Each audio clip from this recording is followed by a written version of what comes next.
My life's journey has probably been no different than too many people, but I can tell you this, God has given me his peace along the way.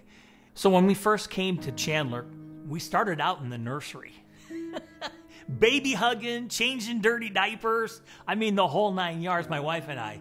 And so that kind of got us orientated to the young couples. So we got a chance to meet some of those young couples. We weren't old at that time, but I mean, we were maybe just a little bit older than them. And so for the last 30 years, I've been in Christian service, and I've been able to share in the joy of seeing other people come to Christ. I've had the joy of being able to baptize people. It's one thing to have a cold or the flu, but to find things that I have had over the last several years, including COVID, has been an eye-opener and a test of my faith.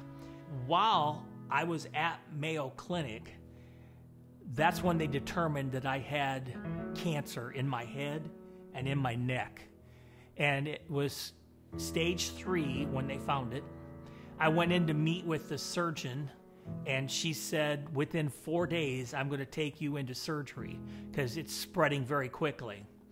And it was a surgery that was a 10-hour surgical procedure with 10 physicians. And after surgery, I had a grueling 6 weeks of radiation treatments on my head. We found out that the surgery that they did was good, but it wasn't good enough because the cancer had spread even further now into my lymph nodes and into my neck. And so I was diagnosed with stage 4 cancer. And so in my meeting with Dr. Howard, the surgeon, she told my wife and I that no surgical procedures would be done and no more radiation could be done to really be effective at this point. She told my wife and I that we had about 6 to 8 months of life left. And in that, it really took our breath away because when Linda and I left her room, her office there, we kind of both went out into the hallway and hugged each other and cried. And it was a hard thing to think of what was next because we had to tell my daughters I was terminal. That's a hard thing to do. From the perspective of my family, I've been blessed. You know, my wife is on leave of absence to kind of just watch over me and take care of me. And she's there by my side, helping me. She recognizes things that sometimes I don't see.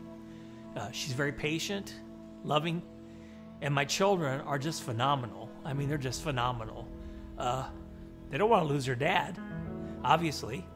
And so we do things together, go vacationing with them. And I think the other thing that has kind of helped me along this journey is my grandchildren. My grandchildren are everything to me. They're just amazing kids because they've got good mothers. I couldn't have asked for more in my life than what I've received. And God has really, really blessed me. God has taught me during the toughest season of my life that I need to rely more on the muscle of God, my protector, than I do on the muscle of mankind. You know, we had different appointments with doctors, PAs, nurses, and so what we heard them say was, "You are terminal."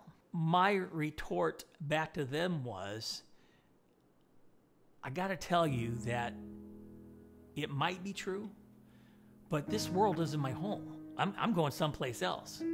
And so there was a boldness that came out because when they closed that door for our appointment, the next 30 to 45 minutes was really mine, where I got to share my testimony and share with the doctors that heaven is where I'm headed. You know there's an expiration date. You don't know when it is. God does. But when you wake up in the morning, I choose to wake up joyfully. I choose to wake up every morning like, there's nothing wrong with me. I'm still here.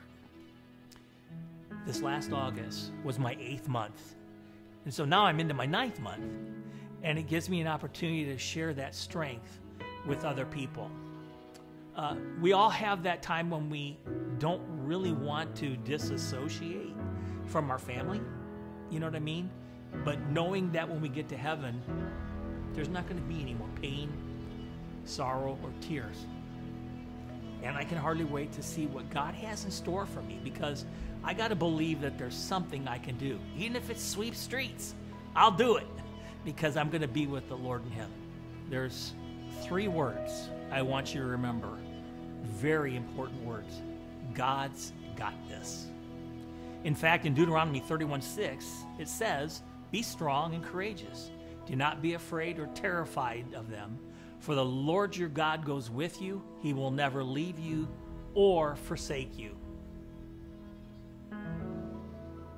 And so I pray for that courage and strength in your life, so you can truly say, God's got this.